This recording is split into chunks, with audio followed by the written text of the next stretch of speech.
لو أنزلنا هذا القرآن على جبل لرأيته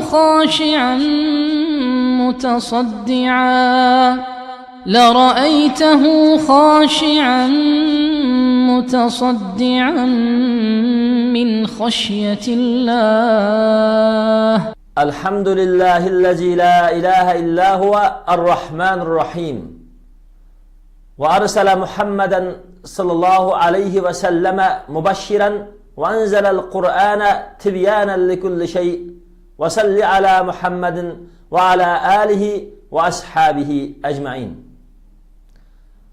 Fatiha Suresininki 1. ayeti Bismillahirrahmanirrahim. Mihriban şefkatlik Allah Teala'nın namı bilen başlayman. Yani şu ayetteki Bismillah, Allah Celle Celaluhu, Allah ve onun Allah diyen Celle Celaluhu'dan ibaret azimetlik ismi özü ağan barlık 99 isim bilen kılmakçı boğan işimni her kandak işini maksat kılıp kılgan bolsam şu işimni başlayman digenlikni bildirdiğan bulup mu muş Kur'an-ı Kerim'ni oqa vaqtida Allah Subhanahu ve Taala'nın namı bilen başlap Allah Subhanahu ve Taala'nın muş oqan Kur'an-ı Kerim'den bana nur, hidayet ata qilishini tilab, oqan Kur'an-ı Kerim bilen Allah Subhanahu ve Taala bana savab berishini ve muş oqan Kur'an'ın ahiretde mening darajamning yuqori ko'tarilishiga sabab bo'lishini tilab, Allah'ın namı bilen başlap o'qiyman. Digenlikten ibaret ve şundakla tevhid ki vekillik kılıdığan bulup her kandak bir kafirler ve her kandak bir müşrikler ve her kandak bir dünyadaki dinsiz maddeciler ya ki Hristiyan, Yahudiler her birisi özü çokungan, şirik keltürgen her xil narsalarning, her xil mahlukların ya ki ula Allah Teala'nın uluk Allah Teala'nın ki salih kulları bolsumu şu insanlığı onu yukarı götürüp Allah'a şirk keltirip algan. Mesela İsa aleyhissalatu vesselam oxşaş Allah'ın peygamberini Allah Teala'ga ilah kılıp şirk keltirgen, yalgan betnam kılıp töhmet kılıp Allah'a şirk kılıp töhmet kılıp keltirgen ana şunda Hristiyanların ki baş işinin her kandağıdın pak halatda fakat men kılmakçı bolgan işimni yalğuz Allah'ın namı bilen Allah'ın kudreti, Allah'ın ki rahmeti, Allah'ın ki yardım bilen başlayman digenlikni ibaret bolgan Allah Subhanahu ve Taala'nın namı bilen başlaşını maksat kılıştan ibaret her bir işini Allah'a qaratıp yalğuz Allah'a tevhid itiqad eden itiqad kılganlıkka hem belgi buludu. Hem şidakla Allah Subhanahu ve Taala diyen muşu isim Allah Subhanahu ve Taala'nın ki barlık Allah rahim kılgıcı, rızık bergücü, gaffar, mağfiret kılgıcı, Allah Subhanahu ve Taala bilgücü, hikmetlik iş kılgıcı digenlikten ibaret bolgan Allah Subhanahu ve Taala'nın sıfatlarını. Hem şundakla Allah Subhanahu ve Taala'nın kahhar, qahar kılgıcı, Malik Yevmiddin, kıyamet gününün igisi Allah Subhanahu ve Taala'nın mana şundak Allah Subhanahu ve Taala'ga ve Allah Taala'nın çakırıqıga boysunmağanlardan Allah Taala hesap alıdığan kıyamet günü de cazalaşkı ige bu dünyada mı hesap edip Allah Subhanahu ve Taala bu dünyada mı onlarga özünün kılmışığı yarşa öz azabını düşürüşke kudretlik boğan Allah Subhanahu ve Taala degen isim Allah Teala'nın rahim sıfatlarını ve Allah Subhanahu ve Taala'nın ki kahir sıfatlarını özüge alıdığan Allah'ın namı bilen başlayman digenlik buludu. Şunun için her kandak bir mümin ve her kandak bir insan Allah'ın namı bilen başlayan vaxtida Bismillah diyen vaxtida Allah Subhanahu ve Taala'nın ki rahmet sıfatları bilen Allah Subhanahu ve Taala'nın dergahıga Allah Subhanahu ve Taala'nın huzuruga pişayman kılıp günahlarının ki ve cinayetinin ki keşirim kılınışını sorap derhal Allah subhanahu va taolo tarafiga pushaymon qilib qaytib kelsa, Allah subhanahu va taolo bularni afv qiladiganligiga ham Allah taolo chaqirgan ovozga ovoz qatmay, Allohning payg'ambari talab qilgan yaxshilik da'vatlarini qabul qilg'ili unamay va qililgan nasihatlarni anlig'ili unamay Allah subhanahu va taolo tarafiga qaytmasa, Allah subhanahu va taolo ulardan hisob oladiganligini ham uqtirdi. Shuning uchun bir kishi bismillah degan bo'lsa, men onun chaqiriqini qabul qilsam, menga rahm qiladigan, men agar onun chaqiriqini qabul qilmay, onun qarish tursam, onunga va onun buyruqlariga oshilik qilsam, mendan hisob oladigan Allohning nomi bilan ishimni boshlayman degan bo'ldi. Shuning uchun har qanday bir inson va har qanday bir musulmon hayotlikda Allah buyurgan ko'rsatmalar bilan Allohning qudratiga tayanib turib, g'aybiy quvvatning Allohning qo'lida ekanligini haqiqiy maqsad qilib turib ish qilgan bo'lsa, Allohningki ham ko'rsatgan programmalarga uyg'un va cheklovlarni yiroq turib ish qilgan bo'lsa, haqiqiy Allohningki nom bilan Allohga yilinib turib ish qilgan bo'ladi. Allohningki nom bilan ishimni boshlayman deganlikning o'zi, men har qanday bir ishni qilgan vaqtimda, masalan, tamoq yegan vaqtimda, mashina haydagan vaqtimda, sotda bir sotchi bo'lsa, sot hukmi chiqargan vaqtimda har bir ishda Allah subhanahu va taoloning nomi bilan boshlayman degan bo'ladi. Bir odam mashina haydab mangan bo'lsa, bismillah deb mashinasini haydagan bo'lsa, mangan yo'lga qarab boqadi. Yo'lda Allohni rozi qilmaydigan yoki Allah to'sqan bir ish qilmagan bo'lsa, bismillah deb mangan ekan, Allohni esiga olgan ekan, Allah buyurgan ishlarni esiga oladi, darhol mangan yo'lining xatoligidan to'g'ri yo'lga qaytadi. Bir qozi Allohning nomi bilan deb sud hukmi chiqarg'ili qo'ygan bo'lsa, shu chiqarmoqchi bo'lgan sud hukmida Allohning nomini tilga olgan ekan, bismillah degan ekan, xato hukm chiqarishdan, zolimga yantaq bo'lib mazlumlarga zulm qilishdan, zulm hukmlarini chiqarishdan to'xtaydi. Shuningdek, bir kasal yoki bir bemorni davolag'uchi doktor bismillah deb kasalni davolagan bo'lsa, kasalga faqat kasaldan pul undirib olish, oningki yanjuqdiki pullarini qurg'idab qo'yishni maqsad qilmay, birinchi maqsadi mushu ojiz bemorni Allah subhanahu va taolo menga sinab qilib avatibdi. Men mushu bemorga Allah subhanahu va taolo menga bergan iqtidor bilan yaxshi dorilarni yezib beray, yaxshi davolab qo'yay degan asosda kasalni haqiqiy davolash maqsadida kasalga haqiqiy shifo bo'ladigan dorilarni yezib berishga tirishadi.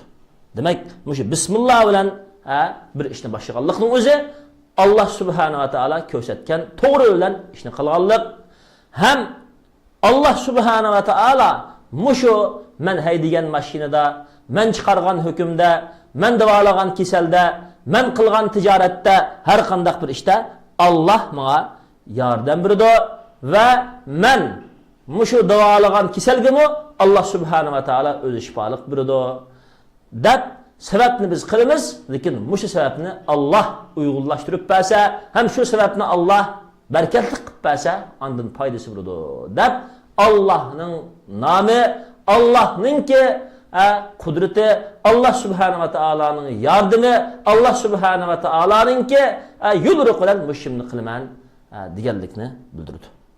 Ham shundaqla shu insonlar minayotgan aeroplan, mashina va u yoqdan bu yoqqa aloqalashayotgan har xil qatnash vositalarini Allah subhanahu va taolo yasaydigan shu xam materiallarni va Allah taolo shu yasaydigan narsalarga sabab bo'ladigan insonning aqlini Allah yaratib bermasa va shu narsaga Allah muvaffaq qilmasa va shu mangan kirish berishda Allah subhanahu va taolo har qanday bir havodisatsiz saqlamasa, Allah subhanahu va taolo bizga rahmat bilan muomala qilmasa, biz qatnash vositida yoki aloqalash vositida bir andala nurg'un tijoratni jan tortishimiz mumkin, bir andala nurg'un hodisaga uchrab, biz darhol baxtsiz bo'lishimiz yoki yaqin yo'riqlarimizdan, ya o'zimizning badan qurilishi tutqunlaridan,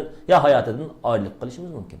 Shuning uchun biz Alloh subhanahu va taolo bizga qulay qilib bergan qatnash vositaga Alloh subhanahu va taologa shukr aytdikmi? Mana bismillah deb ishni boshlaganligimiz va shu ishda Alloh buyurgan ishga uyg'un muomala qilib, Alloh to'sgan har qanday zulmdan, har qanday yomonlikdan yenib, biz qatnash vositasi bo'lsin yoki aloqalash vositasi bo'lsin, har bir ishda Alloh bizga nazorat qildiganligini esimizga olib turib va shu qilgan ishimizda Allohga shukr aytishni maqsad qilib turib qilgan bo'lsak, ash ishning hammasi Alloh subhanahu va taolo nom bilan boshlanganlik bo'ladi, Alloh rizolik uchun qilganlik bo'ladi. Ham shunaqla Alloh subhanahu va taolo bizga o'zi yordam beradi. Masalan, bir yozuvchi kitob yozibdi yoki bir gazitchi gazet jurnallarga axborot maqola yozibdi. Televizor, internet turlarda da'vat yoki har turli tashviqot vositalarini mediaga chiqaribdi.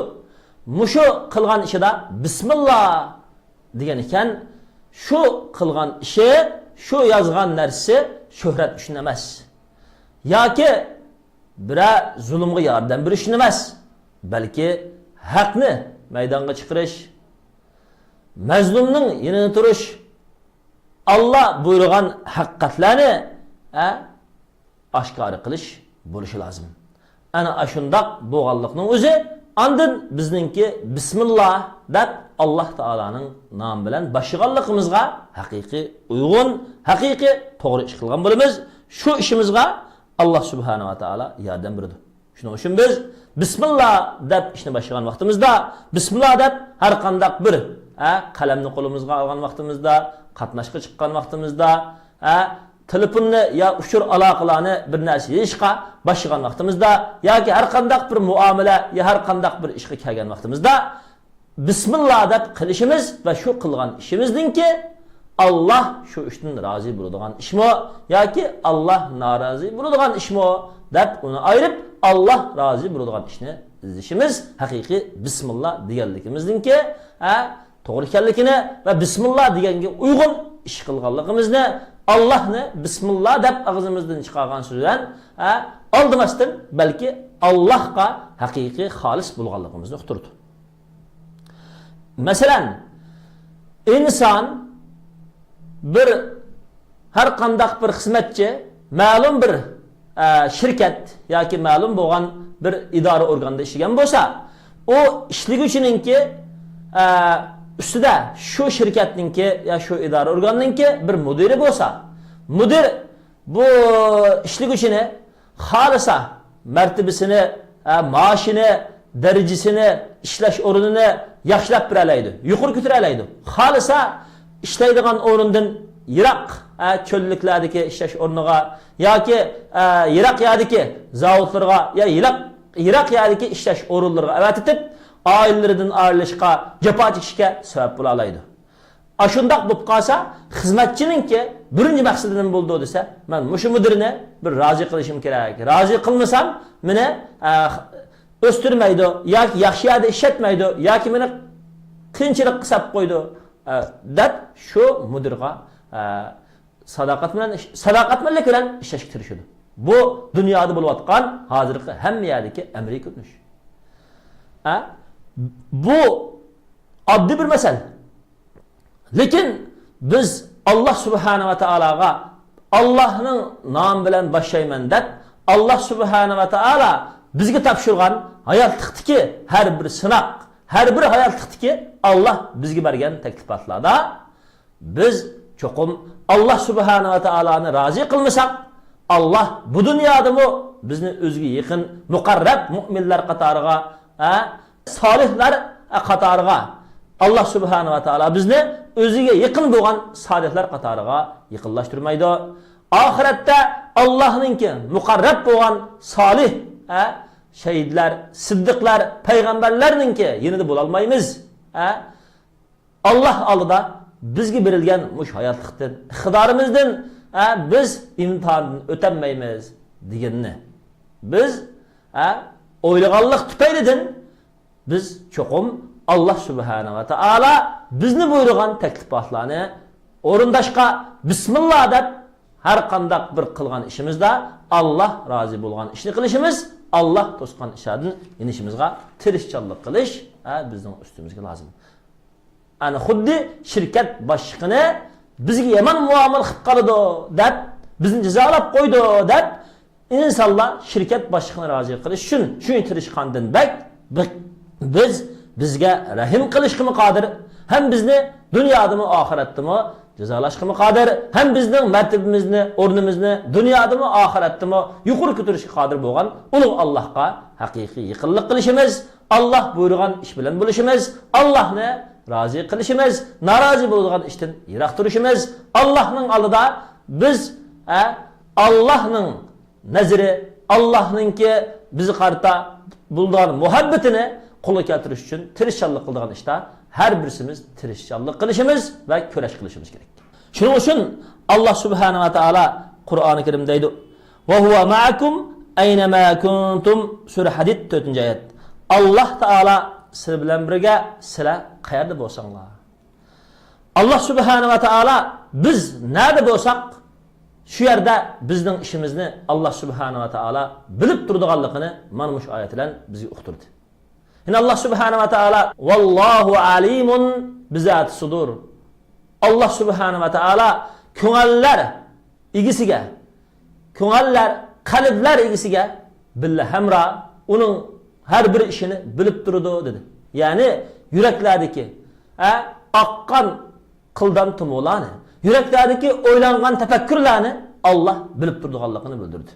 Undaq bo'lgan ekan, bizningki qildan tumolarimiz, bizningki ishki qurilmalarimiz, bizning sog'lomligimiz, bizningki har bir hayotimiz va tinig'imiz Alloh subhanahu va taoloning qo'lida.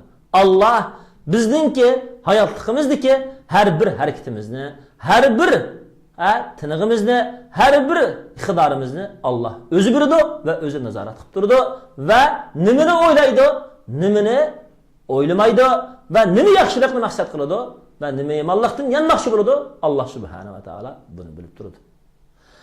Ham shundaqla biz masalan bir doktorning qishig'iga bormoqchi bo'lsak, davolamoqchi bo'lgan doktor masalan bir operatsiya pichiqini qo'lga olib bir musulmonni ya bir insonni operatsiya qilmoqchi bo'lsa, u bismillah deyish kerak. Chunki operatsiyada millimetr xato ketib qolsa, şu insanın jiniga zomin bo'ladi. Shuni saq operatsiya qilishga yordam berdigini va operatsiya qilingan shaxsning salomat chiqishiga yana yordam berdigini yana Alloh subhanahu va taolo o'zi.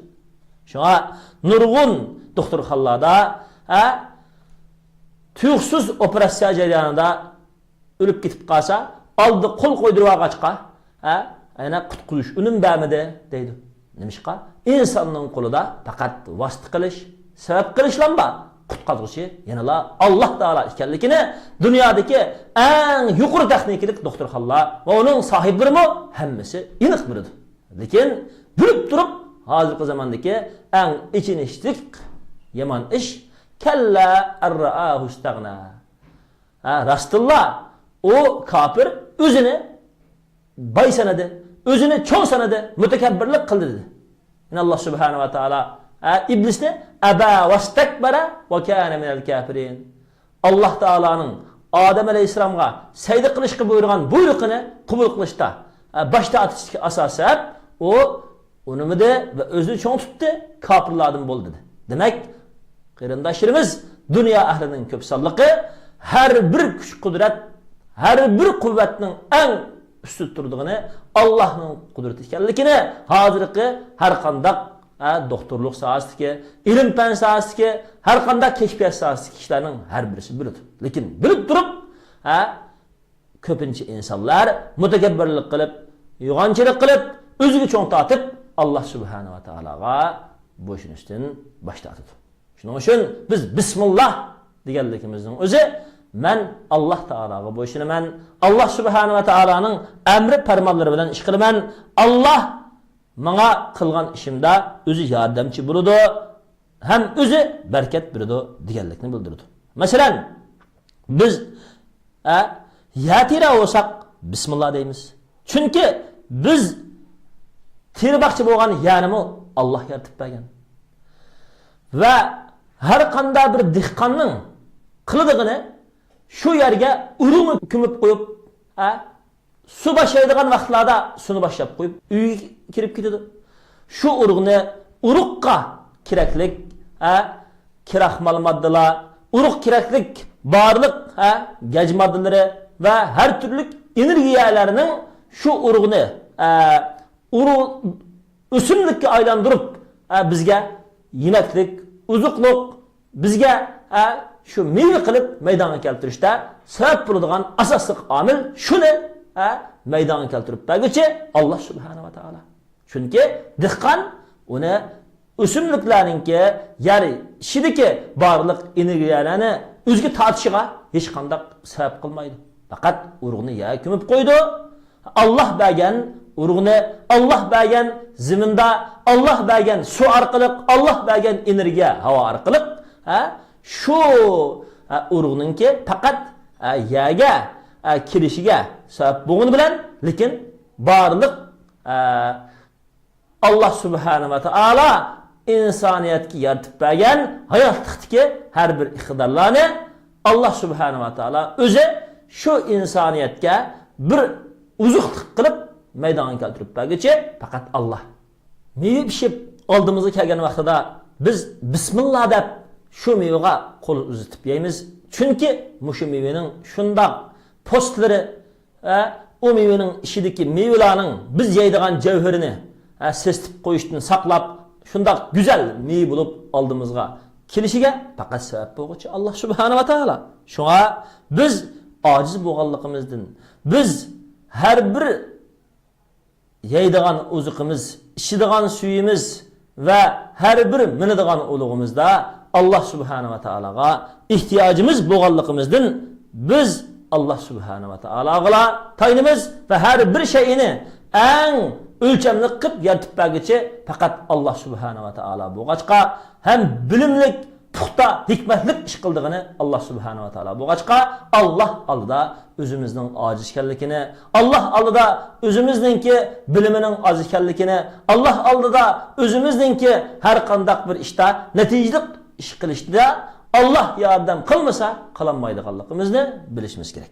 Demak, yomg'irlarni yog'dirib, yerdan ziraatlarni undirib va bizga shu ziraatlardan foydalanadigan hayotlikni berib, shundaqla biz yegandan keyin vujudimizda singdiradigan va singadigan oshqozonlarni joyida qilib yaratgan mushu ulug' Allah subhanahu va taologa biz doim shukr aytish bilan Allah subhanahu va taologa javob qaytarishimiz kerak.